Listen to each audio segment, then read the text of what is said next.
Welcome everyone to my channel. If you've been here before, you know the drill. If you haven't been, pull up a seat, sit down. We are going to talk about Jacob by Jacqueline Frank.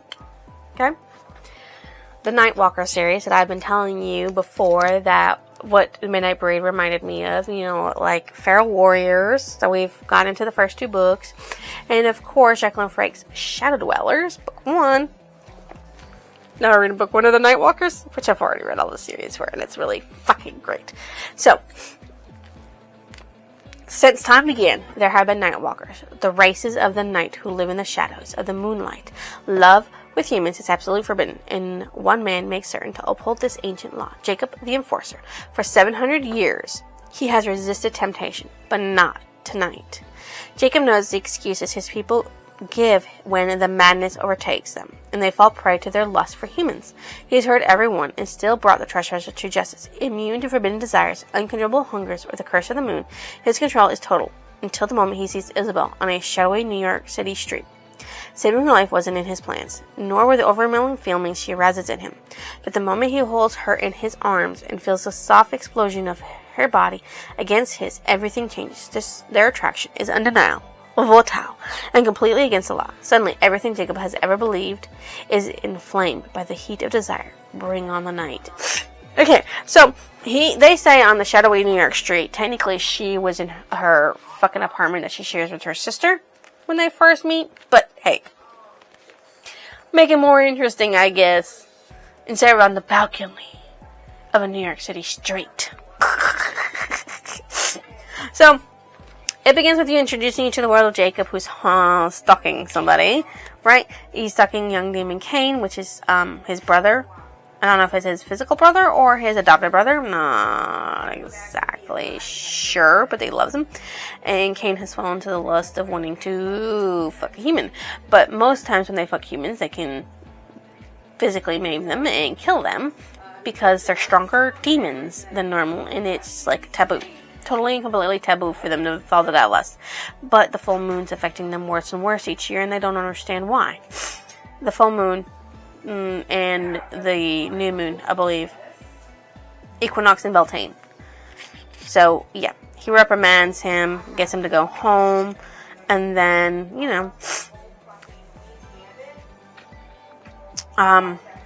he goes to talk to Noah, the Demon King, right?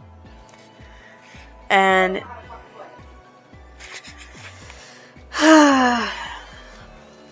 they talk about his sister Hannah causing trouble, and then Legna from his notorious dreams, you know, with all the people causing trouble. Hannah has a lot of children apparently that he had to sit there and do.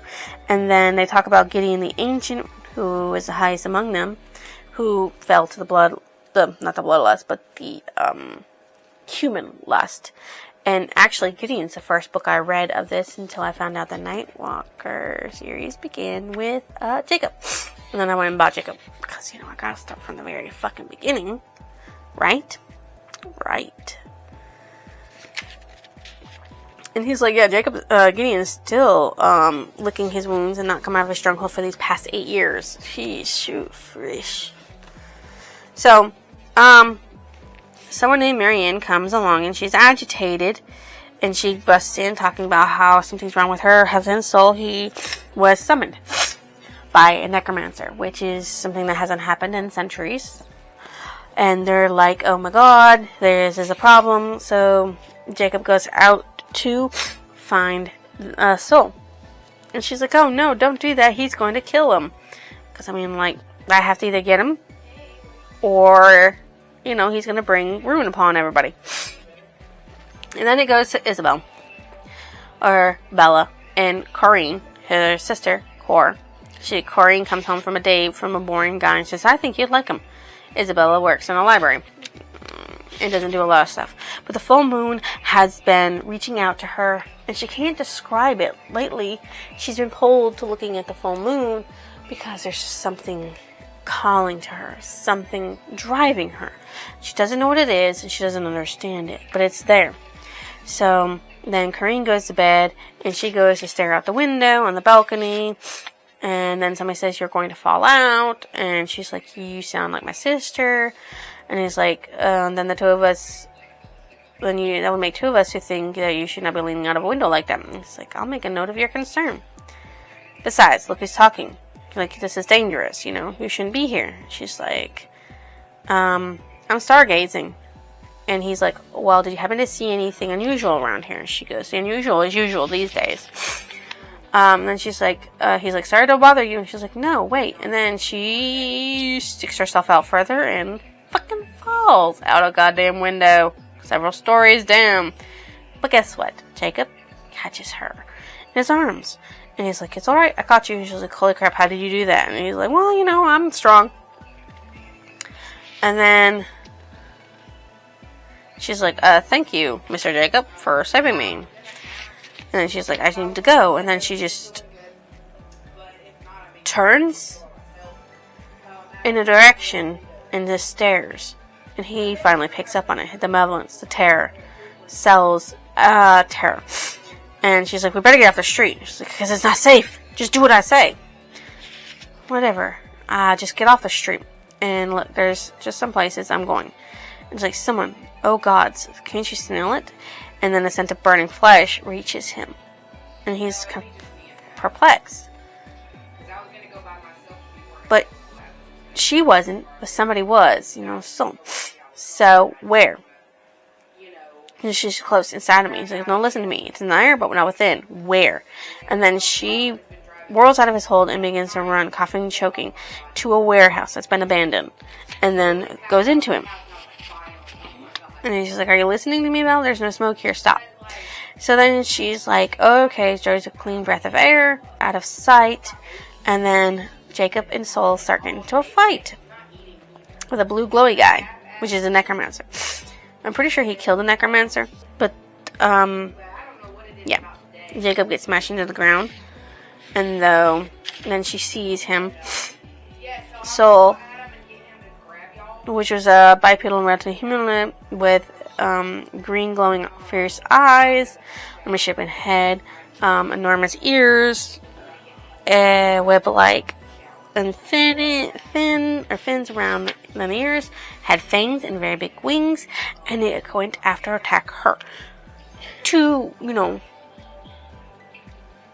do sexual acts with her. Lustful things with her in his demonic form, which is what they do besides their basic instincts of being safe. And she grabs an iron bar and tries to defend herself against him, and it helps. But she's like knocked down and he's on top of her. And she's like, oh my god, this thing's probably going to kill me. And then it's screaming a horrible scream of pain as the rod she still held impelled itself through the chest of Soul. And then it disintegrates eventually in her. And, you know, hot and wild burning, plus smoke and ash. So Jacob comes out and she's like, oh my god, I thought you were dead. And he's like, Harlan just got the wind knocked to me. And he's like, how in the hell did you do that? How did you know to use iron against him? She's like, I didn't. It was the only thing there, just lucky. And Jacob's like, and she's like, Jacob, what was that thing? He said, that used to be one of my close friends. So he brought her to his home and then told Miriam about it, knowing that no one was suspicious. And he's like, Isabel was not a magic user, but there was something wrong with her. She was not a normal human, but he didn't know what it was. And of course, it gets more into how it's forbidden for a demon to harm or have carnal pleasure with a human, because, you know, they could kill him. And that many of them didn't want, many demons satisfied themselves with each other instead of with humans, mating humans. So they had to hunt down, and he's talking about how every year he's hunting down more and more respectful elders than usual, and he has actually done it to Noah. And then, what? Can you listen for Scarlett? I'm going to run and take a shower. She's asleep on the couch, but if you hear her screaming... I'll come running. Thank you. Yep.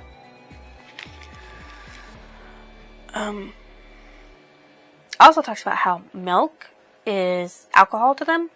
Any milk. Doesn't matter what kind of milk it is. Milk is milk, and it's alcohol to them instead of alcohol. And he goes to have a drink of it, and Isabel is awake. Now, he changed her clothes because they were destroyed into his own clothes. And then they're like, oh my God. He's like, you should be sleeping. And she was like, I woke up. And he's like, great. I put you to sleep. You should have been asleep for more hours. Why the fuck are you awake? And he's feeling that lustfulness for her. And she's like, why am I here? How did I get here? I can tell you don't have children. Why am I changed? And then they start making out. And he's like, making out. And she's like, say it, say you're mine. And they're like, yes, mine. And then somebody else came into the room and things happened. What it was is Elijah comes in, busts in, and throws Jacob off because apparently Jacob was getting on with a human and they're not supposed to do that. He thought it was going to be a terrible, terrible thing that happened. And she punches him and breaks his nose. And he's like, no, wait, I was protecting you. She's like how, I swear, but listen to me. He would have hurt you, don't you understand, you foolish woman? He's like, it's not wise to insult a foolish woman with the upper hand. What the hell is going on here? And Noah's there. The king. She's like, come one step closer and I'll bash his tiny brain in. Noah's like, Elijah, would you care to tell me what is going on? And Elijah says, I was passing by and there was a massive change in the atmosphere and it jerked me out of the sky and I saw it was a change in gravitational force, a side effect of while Jacob was out of control, he was consorting with a female. And Jacob's like, and the female's like, no one asked him to stop him. No one asked you to stop him. What the hell business is yours? Jacob is corkscars with me. And he's like, no one's like, that would require a lengthy explanation. And she's like, I have time. And he's like, you look tired. She becomes tired, but she doesn't actually fall at first. And then Noah plays her even more, and then she crumples. When Jacob opens his eyes, he's like, what the hell are you doing here? And Elijah's like, saving your ass. And then Jacob's like, the hell you are. You're about to get on with a woman. And he's like, oh shit, oh no. And it was like, Elijah kept you from harming her any further. I never meant to hurt her, Jacob says. And then, like, because she's something of an enigma, I need to figure out. And he's like, why didn't you report that at first? And he's like, I don't know. I cannot explain it. And even I just knew she was not a danger to me, even in spite of knowing how she affected me. I still don't look at her as a threat, or at myself as a threat to her. I cannot explain it. No. I can't. I've been exposed for 400 years, and I don't understand what's going on. It's like, it's different. It's not primitive. It's primitive, but it's not just lustful instinct. It was more, deeper, something that I could not resist. It's not the madness of the moon. And I was like, who the hell was this woman that could kill a demon, who could beat down Elijah, the captain of Noah's fighting forces, enchanting Jacob, the implacable enforcer, and what are the ways she was? Yes, Noah thought heavily. There was definitely more to be discovered here. So, when Isabel opens her eyes, she sees Jacob, and she approaches him, and they're like, okay, something's going on. And this new person comes up. On behalf of my brother and myself, I welcome you to our home, Isabel. Do not be afraid. No one here will harm you. My name is Magdalena. Belegna is what people call me. It's like, who are you guys? And that's when she gets the whole spiel about how they're demons, how they can't be with humans because they want to hurt them. And then they also introduce themselves in an interesting way throughout it. Jacob says, destiny has made me of the earth, Bella. I can manipulate gravity, communicate with all living things, move tectonic plates against one another choose. I can grow seed to maturity. I can make it wither. He's of the earth. I am nature and she is me. And then Elijah's like, destiny has chosen me for the wind. Atmospheres, temperatures, air, those are mine to beckon. The weather sways to my will. The wind is the breath of life and she breathes through me. And then Noah's like, destiny has chosen me for fire. I am the lava that pulses deep in the earth's core, the conflagration that burns away the old so that a new might be born in its wake. I am that which boils and seethes and is volatile and explosive. I am the warmth of the sun. Fire burns in me and for me, and she is all that I am. And then they talk about how fire and earth demons are the rarest among their kind, and that Noah's a leader. And then Elijah's like, fire cannot live without air, and Jacob's like, air cannot be provided with earth. And then Legna talks about how destiny gifted her with the mind. The illusion is that I created in unreal only in the mind. I am the embodiment of empathy, logic, and reason, impulse, and desire. I desire to be somewhere, and there I will appear. And so she sits there and disappears and reappears in a different spot. I am seduction, charisma, and pacification. These are the true powers of the mind, and she shares them with me. And she's like, what happened to water? They're not here, but we can call a water demon. And then they talk about Hannah, how she's one of the fire demons in existence. They talk about what happened with Soul, and how Soul got trapped and was transformed, and how that, once that's it, and he's like, well, look on what you did as an act of mercy, because she apologized, because she didn't mean to do it. And we're talking about this because it's our belief that you are somehow part of our future. You did something that nobody else can do. Destiny has chosen to cross our path, even at the point of throwing you out of the window. So the other creatures of the night, she talks about how vampires are real, and there's a few other things that are real she didn't know was real. And then once they say, well, we gotta look all this stuff up, we'll go to the library. And she's like, did you say library? Because, you know, she's totally into libraries now. So she really likes the libraries. And then Noah has tasked Legna with protecting Isabel from Jacob. If Jacob gets the lustful kernels of the moon. And Jacob's like, can I talk? No. Jacob's like, there is no phone here because she wants us to go talk to her sister because they made a mind demon go over and convince her sister that she left for a few days. But they don't want her out of her sight because they're afraid that something might happen to her if she leaves their protection. And she's like, your culture is fascinating. I wouldn't want to leave even if I could. I just want to talk to my sister for a few minutes. And they're like, well, we can take you there. To it. And then they're like, believe me, I want to know the answers to these questions as much as you do. Because they're like, well, we don't want you to leave. And no, Jacob's like, I can feel it. And then he gets kind of, the king's like, do not touch her, let go of me. And then they find out that she looked at him because he was half dressed, I guess. And it made him kind of violent. And she's like, it is not what you think, Noah. Jacob is not maddened by the moon. Hear me, my beloved brother. I feel what he feels, and know. Trust me to know. Jacob would never threaten me if he were sane. Unless you did something he felt threatened. Isabel. Noah, you must remember that there is something that connects them. Something that draws them to each other. And she says an implication of the moon. Yeah, so he left to go get dressed, and then he came back so they could talk some more. Jacob is fine. Be aware, young one, that there is a large difference between what I feel and what I act on. My control is beyond anything any of you will ever be capable of, so do not think it is you who keeps me in line. Either of you. Yeah, Jacob's powerful. He can feel it. And they can talk mentally to one another. Well, actually, they can read the surface thoughts. What they think.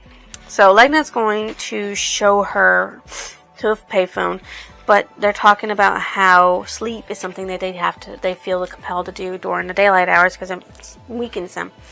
And she's not as old as Noah and Jacob, being elders, like her being a younger demon. So she feels the pull. She's like, I will be fine, just yawn here or there. But she's like, no, I can put this off. I don't really need to talk to her right now.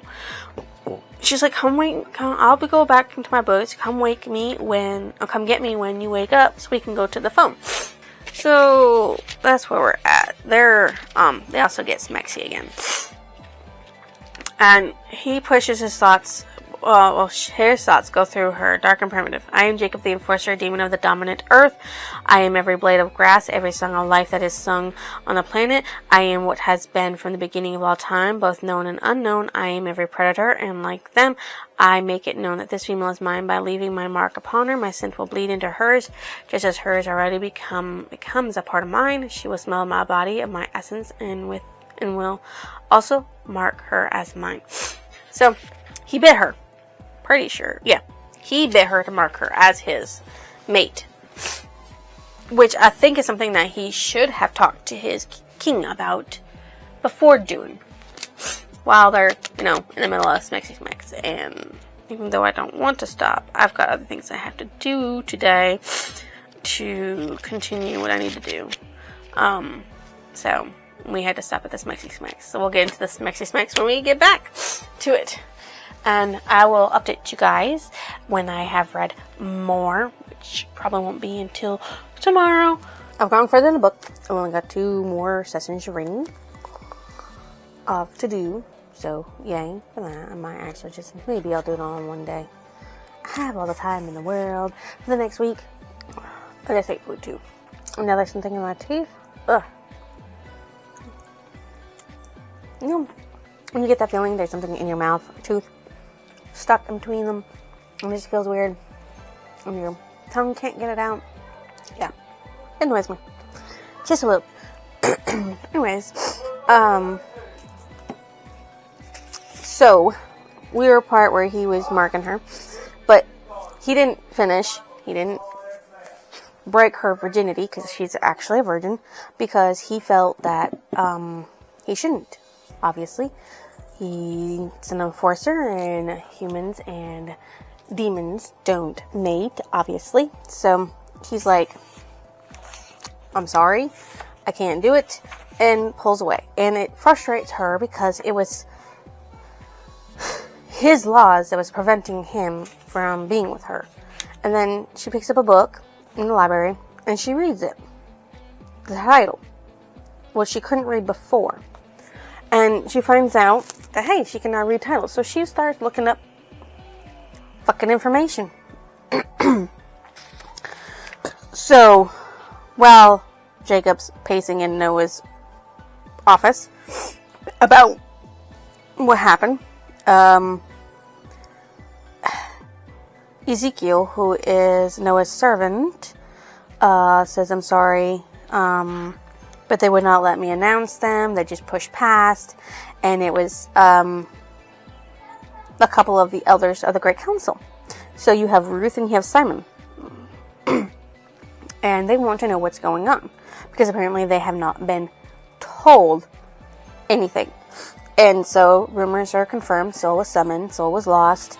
They're hunting down the necromancers who did it, and all that stuff.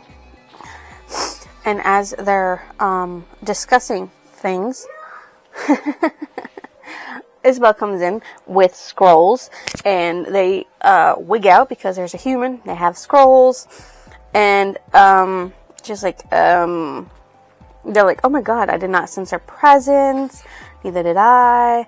And of course Jacob goes to get between. She's like, you dare enforce her, and says our most sacred law is to not to harm no human who does not us harm. And so she's like, Ruth is like, she has no right here. She has information vital over the very questions you have been asking. And Bell's like, I don't think this is a good time. And then Simon's like, nonsense, human. Speak if you have knowledge. And she's like, my name is Isabella. Don't call me human. So, Noah kicks them out and says, we'll discuss this after I find out all this information. Okay? So, she flails, apologizing, and then leaves to go catch her breath, and Noah opens the door on her, and she falls backwards into Jacob's hands. And so, they get teleported from one place to another so they can speak, from Noah's home to Jacob's home. And so they decide to talk.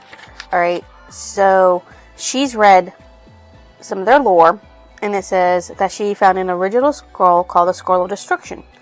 And the book that she found has the same name, or slightly different, right? So she finds a few prophecies that were translated or left completely out. She said, sometimes significant works to this day are not accepted in their true translated state because it would take too many waves in the foundation of those belief systems. she was like, I will read the passage. And it says, and so it will come to pass that in this great age, things will return to the focus of purity that demonkind must always strive for. Here will come the meaning and purpose of our strictest laws, that no uncorrupted human shall be harmed, that peaceful coexistence between races shall become paramount. We must enforce ourselves more strictly as the time approaches, in the age of rebellion of the earth and sky, when fire and water break like havoc upon all the lands. The eldest of old will return, which is Gideon, will take his mate, and the first child of the element of space will be born, playmate to the first child of time, born to the enforcers, the demon, the druid, and all will be returned to the state in which it all began, purity restored. So they're saying that druids are meant to be mates to demons, not demons to demons. She was like, I read through all the laws, and there's a bunch of purity in there, and she's like, it's through a lot of your laws. But the scroll of destruction also says, an enforcer will be born and reach maturity as magic once more threatens the time. As the peace of the demon yawns towards insanity, the enforcer will be born to hunt or transform, will have the power to destroy, to walk unscented, to track, to see the unseen, to fight with courage and instinct, the most powerful, most corrupted. This enforcer thoughts will be sealed except kin and mate, will walk the demon path in body and soul, though never born to it. So it's saying someone that's not demon will become an enforcer that will be able to sit there and track transformed and defeat them and rescue demons from the hell that's going on. And then it also says, demon and druid walk as one, mated, fused, completed souls. One without the other, lost and bereft. One race without the other, doomed to madness and despondency, impurity and destruction. So their moon madness that they have been having issues with is because they don't have the druid that dampen their abilities, which would dampen them during full moons, where the full moon madness is taking over their senses and the control.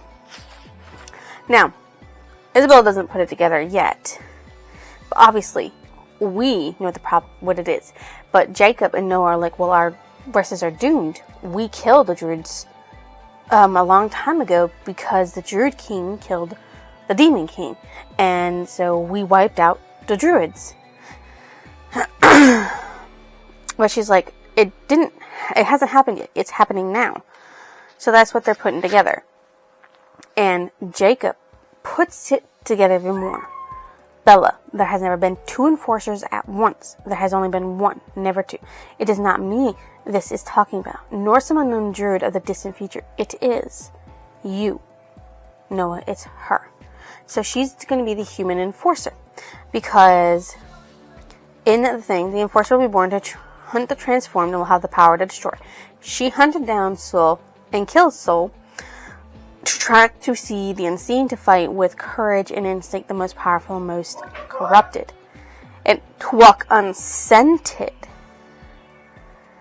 They could not smell her in his home, could not sense her, the council members. So the enforcer's thoughts will be sealed except to kin and mate, and the only one who can really hear her is Jacob. So there you go. You have all that stuff. She, of course, faints. So Jacob and Noah discuss simplicities of this, the fact that Isabella is a human druid, and that when she came in contact, or something happened, to ignite her druid abilities, who she was, and change her DNA. And they continue discussing that. And apparently, it's like, you think you did the right thing by not mating with her, but actually you should have mated with her and had a kid with her, because it's going to save our fucking asses. And he's like, you were meant to bring her into this world. So when she wakes back up, they discuss it more about the fact that she is a druid enforcer. And that since he can't sense necromancers, but she can. It will help them track down Transformed.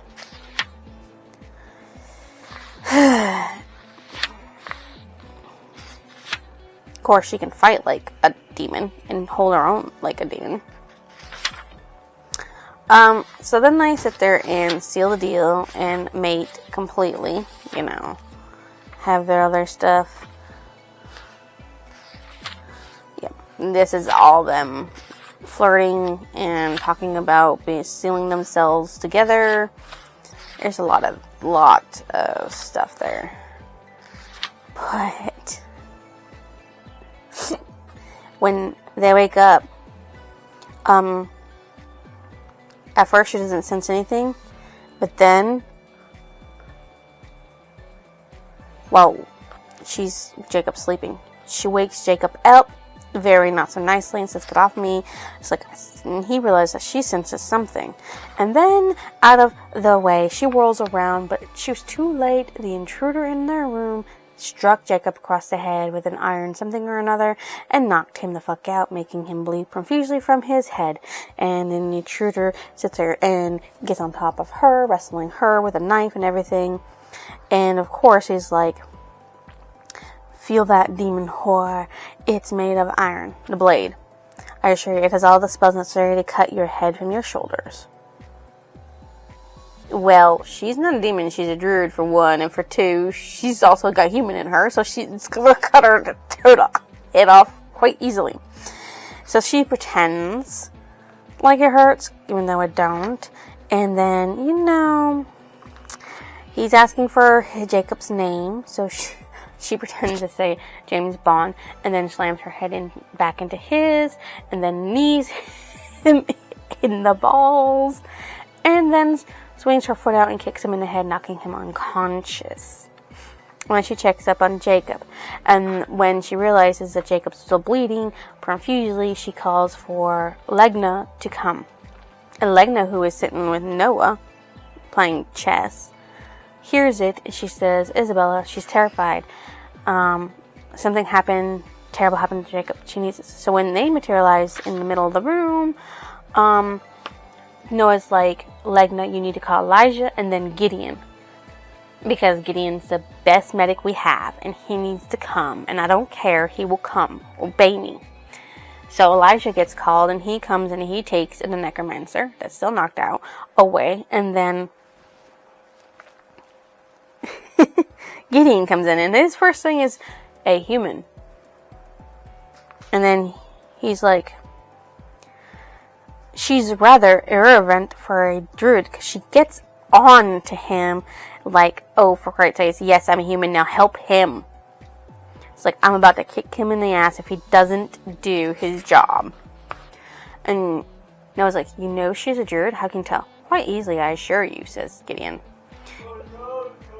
And he's thinking that Jacob will not appreciate him being the one healing him, but he holds no ill will towards Gideon because it's his job. He feels that Gideon don't like him anymore because he's self-exiled himself. So Noah gives Jacob blood because he needs it, and then he says the scar will remain. And she's like, "It doesn't matter." He's like, "He needs rest." And Noah's like, "I'll bring him to my home, so that way nobody can so that way the necromancer won't be able to get to him again. However, he's like, "It's never one necromancer. Because however you are a singular curiosity, a human and a druid hybrid. The necromancer tried to electrocute you, yet you survive. You heal rapidly, your blood is most peculiar, and you are not mortal." Israel's like, "What?" And Noah's like, Gideon. Gideon like, "You knew." He what? No such thing. So they said, "We'll get together later and we'll talk about this. Right now we need to get things moving." So Noah takes Jacob and Isabel, and they disappear. That leaves Gideon and Legna in the room. And of course, Gideon and Legna argue, because Legna liked Gideon years ago, but Gideon rebuffed her because she was young. I mean, he's over 1,000 years old, and she's not. So, when Jacob wakes up, they talk about stuff that happens, and she's like, "You're too hard on yourself. you need to stop being hard on yourself. That's just what it is. Because he's just extremely hard on himself because he failed protecting her and she had to protect herself. And he's like, dude, you're like a cop, okay? Cops have problems too. Bad things happen to them sometimes too. It's normal, okay?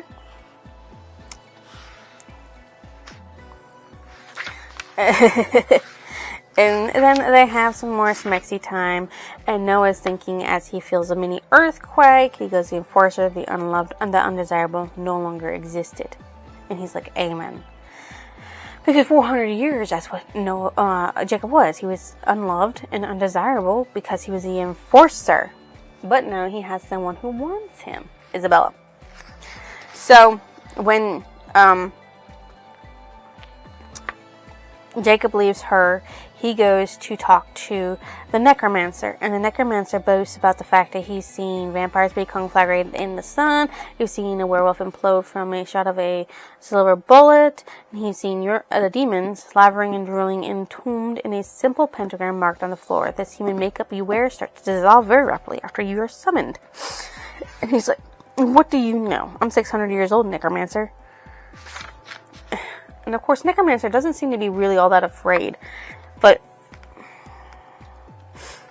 he's like, because the necromancer's like, you want justification? Just look at yourselves. Because he's like, who's the monster? You know, your kind attempts to pervert our powers for yourself. You know, we do not threaten other races. And he's like, well, you say you destroy. What about that earthquake that led me to you? Yeah?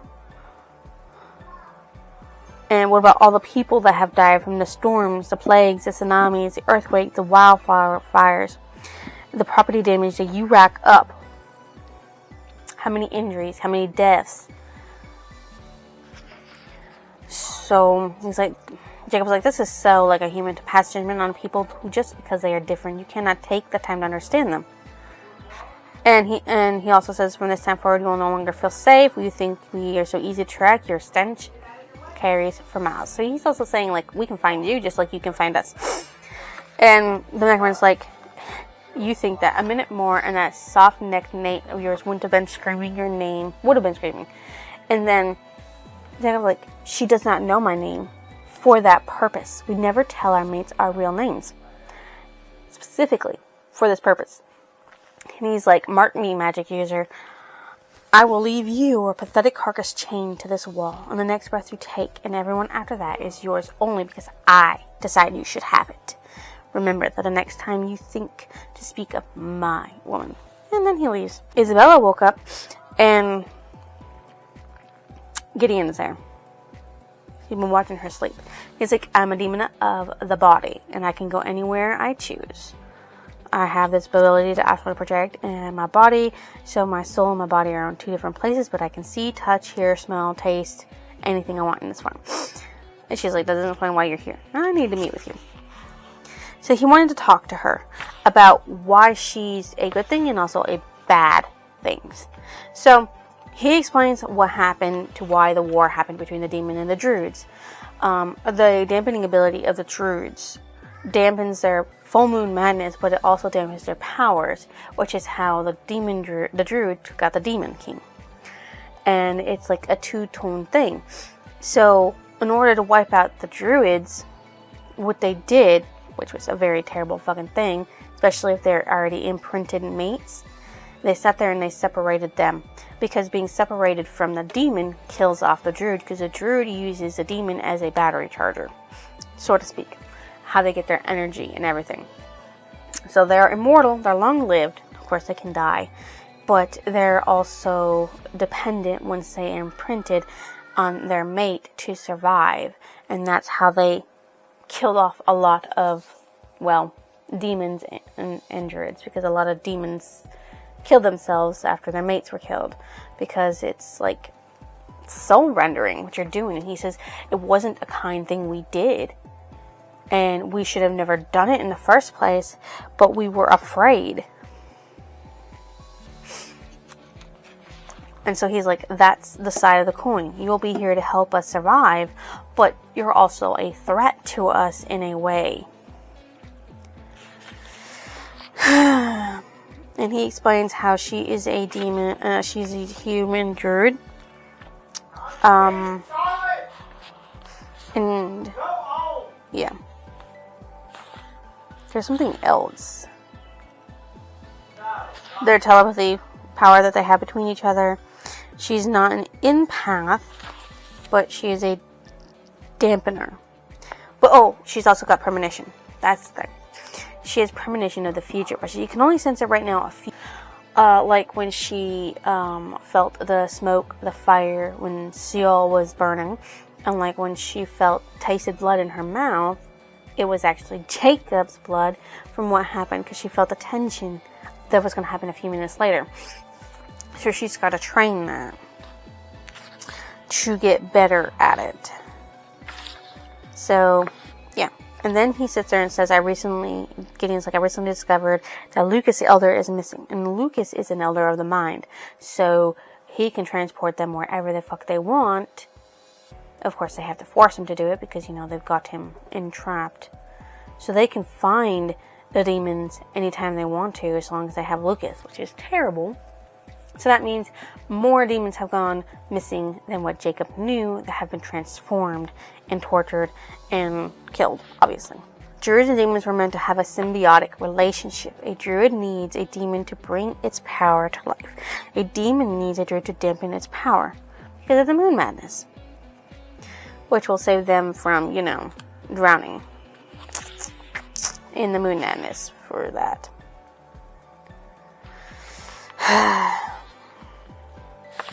So, they do have that. It's a big thing. And he's like, I will have Noah convene the council this evening, and I will repeat everything to them, what I said to you, and I just wanted to make sure you were prepared for what was happening.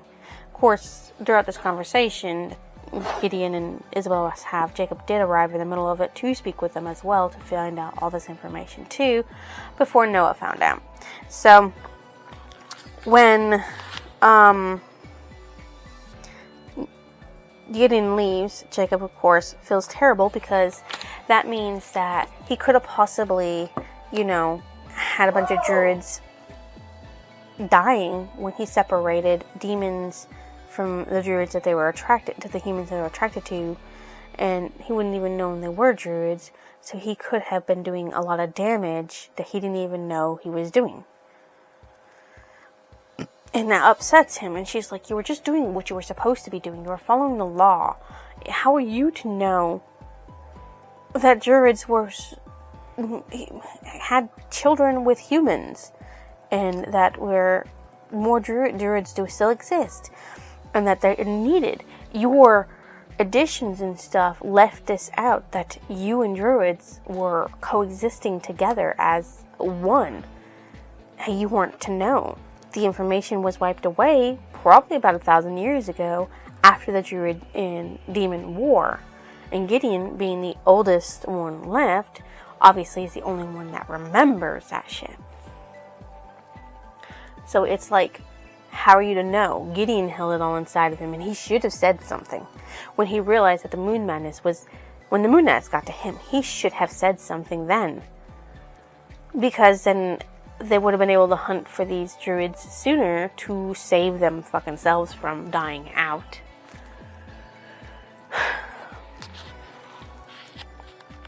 And he's upset about it, which, is that way.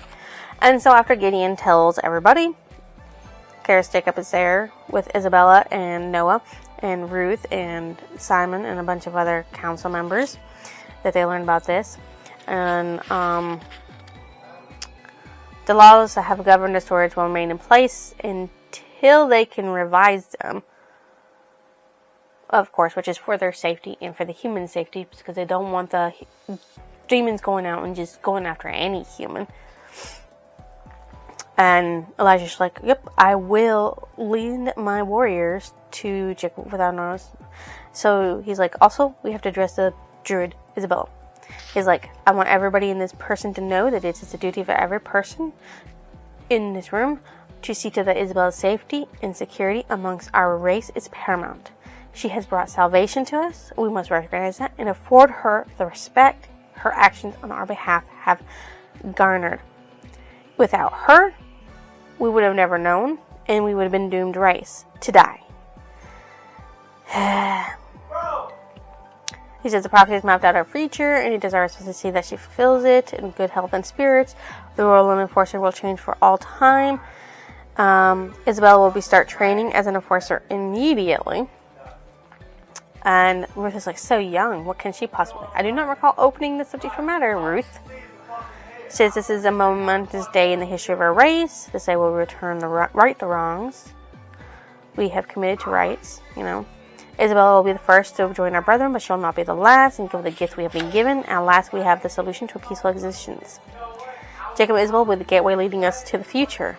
They will guide us to the truths we so desperately need.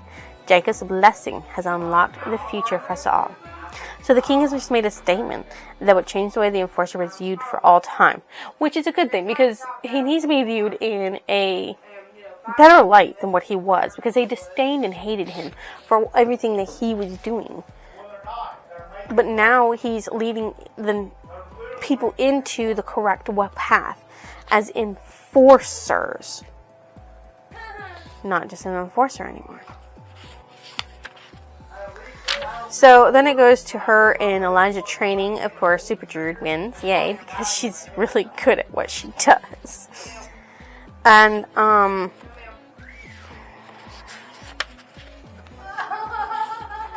and she's like, I want to go out there. And he's like, no, not yet. And she's like, but no, just because you've been outbound twice means no, you're not ready. And then she started to move. Now the thing is that I think, if I can remember correctly, she's able to do it herself, travel by herself. For once she was the one who could turn them to dust and spirit them away to a quiet place. And when they sit there and do that, she thought that Jacob was the one doing it. But they weren't. It was not him who did it. So Jacob shows up and he's like, what happened? She's like, someone just tried to tear her into dust. And it wasn't me. And she's like, was this what the Gideon was afraid of? Was another demon trying to hurt her just because of some hostility toward the race? He's like, no, I think it's safe to say that my people have become very accepting of you and the ramifications you represent these past days. So they are trying to figure it out. They reach out to Noah to figure out, and Legna comes along, of course, because she wants to know what's going on. But Isabella is instantly moved closer to protectors. Her chilled skin welcomed Noah's ambient heat, and the world flared into her awareness. She was suddenly bombarded by thousands of feelings and instincts that weren't her own, and it overwhelmed her to the point where she tried to push it all away, and she flared out in and out of her, and it was a conflagration of flames that burst out. Legna screamed, Noah shouted, and then everything stopped. And that's where I stopped. But I'm pretty sure she just gained the power to ability to transport herself, and also opened up in her dampening powers, which apparently also is like a mimic power, because she mimicked Noah's flames. And she had mimicked Legna's ability to feel people's minds and emotions and the fear of animals too. So that is where we're currently at. If I remember right, she will be able to dust herself to move from one place to another, and others eventually, because I think it's a shared thing between imprinted, because she's the imprint of the earth, so obviously she can do some of the things that Jacob can do. It's like a shared thing between them because of their bond. That's what I'm thinking. I could be wrong, but I don't think I am. And so that is where I'm at. That is actually on page 255 is when I'm going to be continued reading. And there's really only 2 days left of reading. So I'm excited to be done. And you guys get to share why I think Jacob was a good place for Nightwalkers to start. Yes. Good.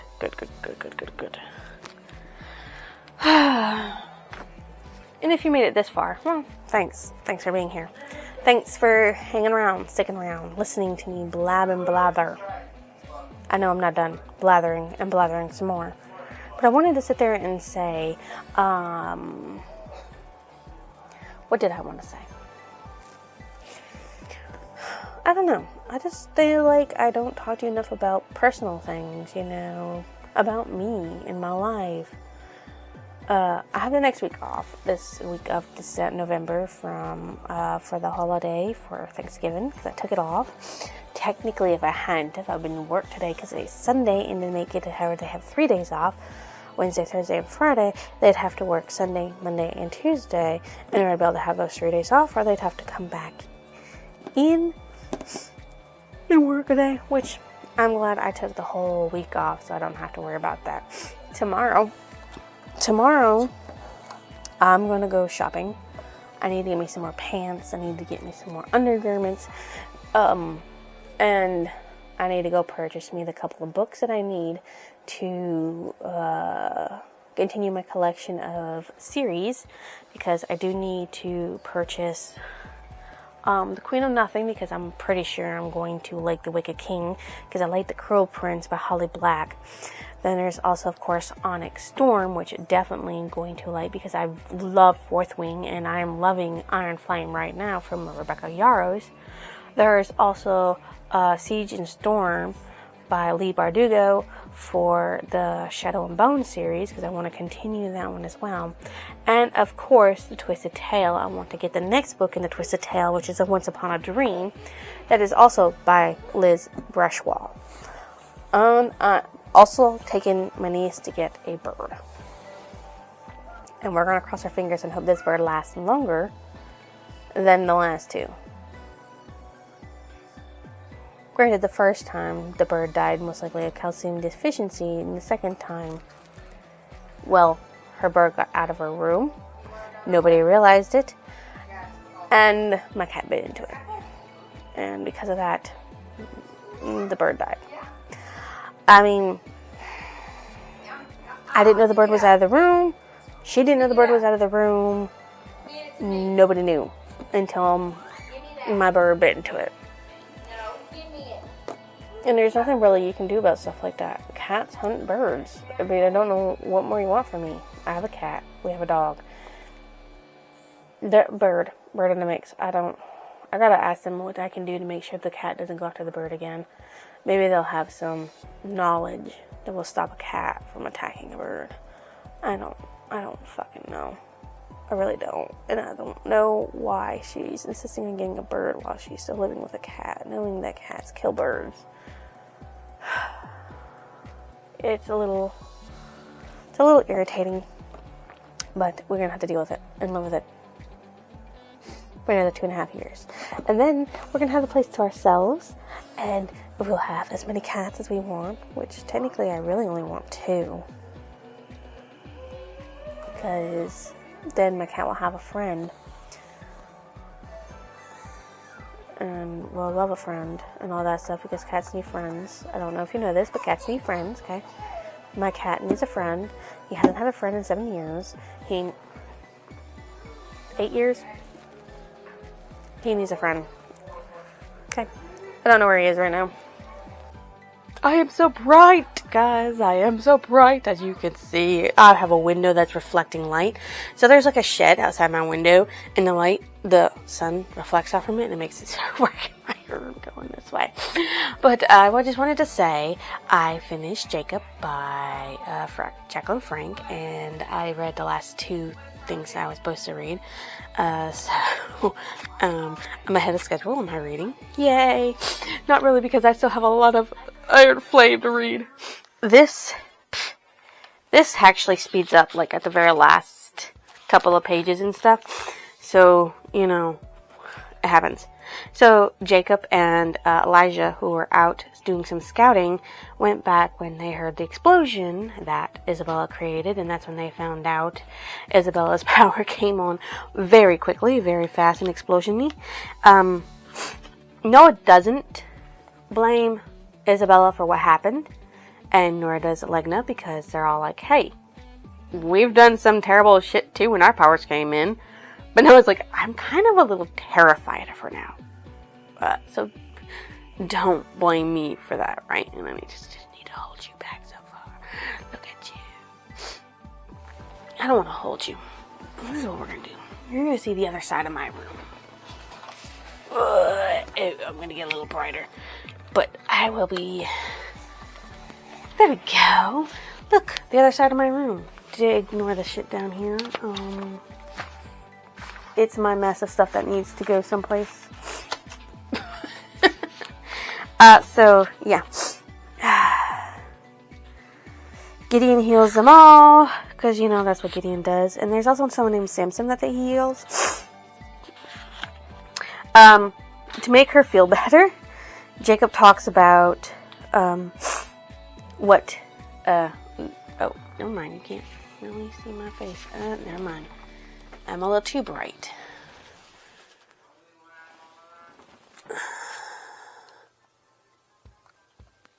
How about a camera angle change? Guys. No. Okay. I'm trying to get to where you can see me well. Okay, guys? Enjoy the struggle of looking around my room. And then he sat there and talks about, because, he sits there and talks about fostering, and he's like, what is that? She says, what's the difference between fledgling, adult, and elder? And he says, fostering is where Siddha, godparents, who are chosen at birth to apprentice and discipline the child. So the child is not exactly given away, but the child has to be disciplined and learn how to control their powers once it starts manifesting. So they go to their godparents, who are more able to control and discipline the child than the parents are, because as you know, children respect not their parents' authorities half the time. And then he sits there and talks about how a fledgling is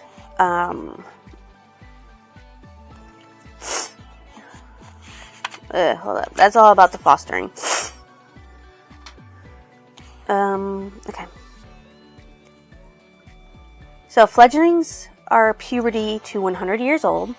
So whenever they start going through the puberty, adults are 100 to 300, others are 300 to 700, and ancients are the subsequent years. So Jacob's about 600 years. He's almost an ancient. There's also not that many because of the war between the druids. Not the war between the druids, but the war between the necromancers who captured people. Yeah, they devastated a lot. Like Noah's parents, Jacob's parents, Elijah's parents. The only real ancient left is Gideon, and there's like maybe a few hundred elders. So, yes. There's that. And then they're talking, about protection and stuff. And then Bella. A little better. So now you get the shitty ass side where I'm not as bright as I should be. But as I was saying, Bella asks Jacob to marry her. And then they go and ask the king for the blessing to marry each other. And he's like, I have one request. Allow me to perform the ceremony. So, they go to Sister and get Karine, because Bella wants Karine to be part of the ceremony because, she's getting married and she wants her sister there. And that's when they discover that Karine is dying because she's also a druid, and they know exactly who, because Jacob recognizes her, the female, and he's like, oh, my brother. So he summoned Cain and Gideon. Gideon helps heal a little bit, and Cain has to sit with her until she gets her energy back. But she's going to live and miss the wedding, but that's okay. But Isabel can't be near her because she dampens stuff, and she will dampen his ability. So, yep, they summon Cain. They do, he thought he was being not punished yet, but he doesn't need to be punished anymore. He's not going to be punished because, obviously, now that we know that some of the people that they're attracted to is that way. So, Bella tells him to go hunt down and track down those. He separated and he went back a month and he found a male that died. This male druid was the only druid that he found. It was actually the one that the young daughter of none other than Ruth. So, Counselor Ruth. Counselor Ruth's young daughter was the male druid's mate. Of course, now that means that Counselor Ruth is going to be kind of a hard knock to get Jacob, but Jacob didn't fucking know, so why would you punish him for something he didn't know? He didn't know that druids existed and that they were the counterparts for demons. Gideon knew. You won't be mad at anybody, be mad at Gideon. And I realize I am so pale right here. Light me up. Whatever. I can't do nothing about it. I tried to make myself more sunny, but I'm not turning my computer on because I'm about to go out and go shopping for some stuff. I need to pick up a couple of sequel books. Excuse me. And so, yeah.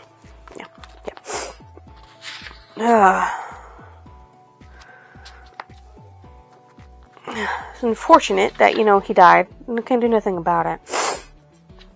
And then they get to the wedding portion. So they're literally in the middle of the ceremony. Like, literally in the middle of the ceremony. And a funny part comes up. At this point, I am to ask you if you gain permission from your monarch, but I believe that would be a little foolish considering, the monarch is the one during the ceremony. So that is a little funny. But it turns tragic when Legna is kinda summoned. So because Legna was holding on to Bella and Legna went. And because Bella went, Legna did not start her transformation. And so Gideon, Elijah, Noah, and Jacob went out hunting for them. We find that one of the humans is Ignored, Kyle. There's also Rick and Santo. I don't know who Santo is, but the other three are there. So Isabella, holds her close, listens to them talk, and then she tries to spook the one that's left. Right? By talking about her wedding, how they have parties, artisans, children, husband, wives, and then, what makes us monstrous more than you who enslave a living being, trying to get her rattled. And while Legna is there, she sits there and tries to see if she can leave the pentagram, which she finds out that yes, she can leave it, and so, okay. But she wants Jacob there to fight them because she knows she cannot fight the transformed demon and the necromancers and protect the Legna at the same time. Nope. So when Legna wakes up, the demon, before the demon wakes up, they try to ask Lucas, the transformed demon, hey, is this a demon? Because they don't know if Isabella is a demon. And she speaks demon, of course. And he's like, yep, demon speak, yep. Yes. Afraid be not. She says not to be afraid to Legna. Indi Rhiannon is her name. So, as Jacob had previously said, you have your true name and your call name. So, Magnalegna is her call name, and Indi Rhiannon is her true name. But Isabella's not a demon, so she don't have to worry about being summoned and transformed and forced to say that. So, Legna sobs because she realizes that Lucas is the one who gave her up. And she's like, don't worry, Jacob's not going to kill you because of that. And then they start thinking about pink elephants because Lucas is a mind demon. And they have to sit there and stop him from reading minds. And that's when Gideon sits there and demonically possesses Legna to speak to Bella. And then to find them. So he's like, we'll be on our way. Says everything seems well and fine in Legna, so don't worry about that. Kyle was going to torture her, but didn't need to because Jacob's close by, and so they decide that she's going to distract them as they try to cast the first spell, which is, I don't know, to torture the demon or whatever, because we don't know what it is that they're supposed to be doing, because Legna is also stopping, no, not Legna, but Isabella is also stopping the transformation. So she sits there and steps outside of the pentagram, clearing her throat. Excuse me, but where can a girl get something to eat around here? Ygritte sees her and goes, Kyle, it's outside of the pentagram. Kyle looks and Bella goes, that's because it isn't a demon. Boy, for a bunch of geeks, you sure are stupid. And that cuts the concentration, which explosion happens back on them from it. And that's when things go all to hell. So Lucas follows Isabella outside because Lucas is now free. His only concern will be to get Isabella for depraved sexual acts, which don't happen. Thank freaking God. And so Elijah and Jacob fight Ygritte at first, and then Elijah was trying to go after one of the males, Kyle, but he was stopped by Ygritte. Ygritte and Legna fight, and Legna wins. And then Gideon's fighting one of the third male, and just kills him because, hello, you can't harm national protection. That's fucking impossible. And then he's like, God, she is such a beautiful fucking woman. Why don't you be with Legna? She might actually be your fucking mate, for all you fucking know. So Jacob and Noah fight Kyle, and at first they hold back because, Legna and Gideon are there. And then when Legna and Gideon disappear, they don't hold back, no holds barred, and they kill him. Isabella, of course, is fighting the demon, and she she fucking forgets in the end after she sits there and kills the demon, that they burst into flames and all her hair goes up, which is funny, and they all laugh a little bit, and they're like, dude, don't worry, we've all made mistakes. Gideon's like, yeah, she needs to go home and be healed. She's got a couple of cracked ribs, she's got some deep lacerations, and she's bleeding. She's like, oh, no wonder why it hurts. And while Gideon's doing the examination, Jacob has to be away because he's like, I will kill Gideon for touching my mate, because that's how possessive they are of their mates. Yeah.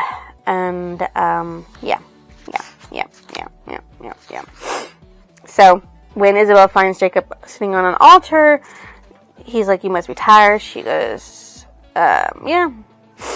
But so is beating the tar out of a no good necromancers. And she's like, you are the king of my world. And he's like, you're the queen of my heart. And she's like, please, Jacob, if you love me, you will never use the phrase burst into flames. Because he does say, he wondered why he doesn't burst into flames from the intensity of it. And he's like, do you think there'll ever be a day where you'll regret meeting me? And she's like, yeah. He says, I see. Would you like a specific date? You are teasing. No, I'm dead serious. I have the exact date in mind. What day is that, and why are you thinking of pink elephants? She goes, the date is September 8th, because according to Gideon, that's possibly the day I will go into labor. I say possibly because combining all this human, druid, and demon DNA may take for a longer period of gestation than usual for a human, as the ancient medic recently quoted. Now, understand that women always regret ever letting a man touch them on that day. He's like, you were pregnant. How long have you known? And she's like, you went to bed with that monster while you were carrying my child? And she's like, our child? And Gideon only just told me 5 seconds ago. So I didn't even know I was pregnant when I was fighting that thing. He goes, but he healed you just a few days ago. Why not tell you then? She goes, because I wasn't pregnant then, Jacob. Hello? If you recall, we did make love between then and now. He's like, oh. Yeah, oh.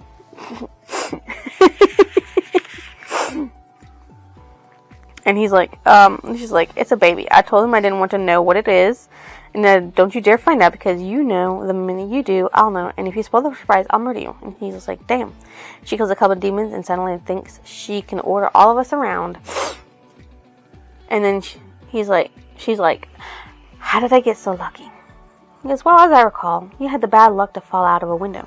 Ah, but that was good luck, because you caught me. And he said, no, little flower. I think it is safe to say that you are the one who caught me. The end. Okay, so who was my favorite character? I would have to say Isabella, because she's a fucking badass in this. And my least favorite character, I don't actually dislike Gideon because he does have his own book, and that one's next. But I dislike Gideon for the things he withheld, the information withheld, and the way he's refusing to be with Legna because he deserves to be with Legna. But I guess my most disliked character would have to be the Necromancers because, like, they're all bad. You think you're summoning demons from hell, but actually you're summoning demons from the mortal plane because that's where they live, and you're fucking with them. What stood out as memorable? That Jacob the Enforcer was the first one to find his mate, and that it was destined for him to find her the way he did. And that Cain and her sister are also fated mates. Yay! Let's see. I'm trying to remember my list of things. My favorite passage.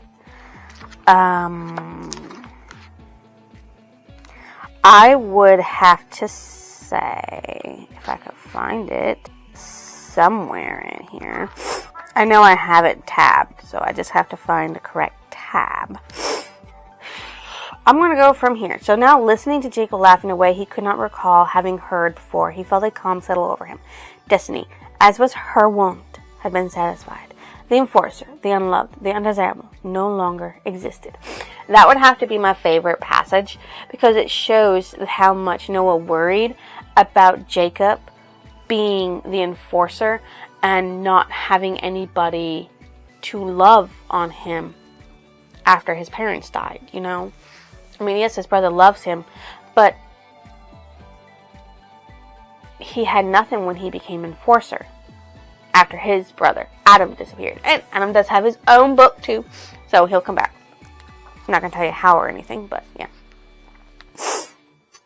Yeah, that's a spoiler. That's a big-ass spoiler, too, huh? My favorite quote. Well, honestly, it would be one of these back here, because, like, it's just, this shit back here, because they're so romantic. Well, actually, yeah. So, my favorite quote would be, at this point, I am to ask you if you gain permission from your monarch, but I believe that would be a little foolish considering, because, you know, the monarch's the one doing the wedding. I think that's my favorite quote. What did I think about the ending of the book? We all know it's not over yet. The necromancers are still out there because that's just some of them. There was only 4 of them, and Santo was not there. We do not know who the third male was that was unnamed, but we do know it wasn't Santo. Okay? So, we have Santo, who is apparently teaching these guys necromancies, and we have somehow they got a hold of Lucas. Not sure how they got the names for Lucas, but Lucas also sat there and fostered a lot of people, apparently, throughout his many, many years. He's an elder, so he's not too much older than Jacob, I would have to say, because he's not considered an ancient. Because, you know, Gideon's the only ancient. So there's that. Let's see, what else is on my list of shit? This is part of a series called The Nightwalker. There are actually 6 books in it, I believe. 1, 2, 3, 4, 5, 6, yeah. There's 6 books in it. So, this is the first book in it. And it's really, really good. Very good. Passionate, uncontained, and all that lovely shit. I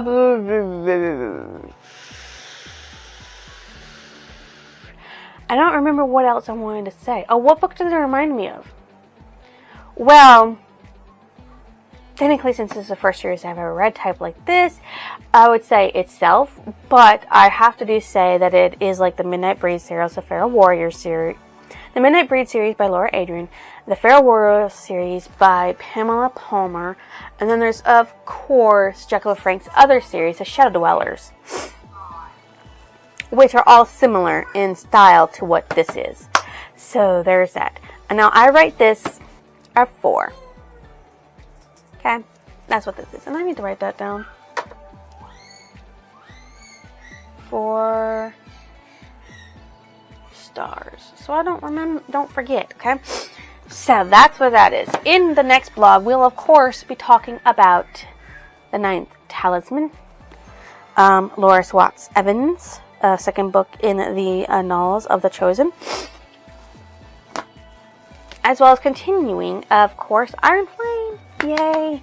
So if you guys think I deserve a like, comment, or even a lovely subscription, why don't you go ahead and drop it down below. I will see you all next illusion.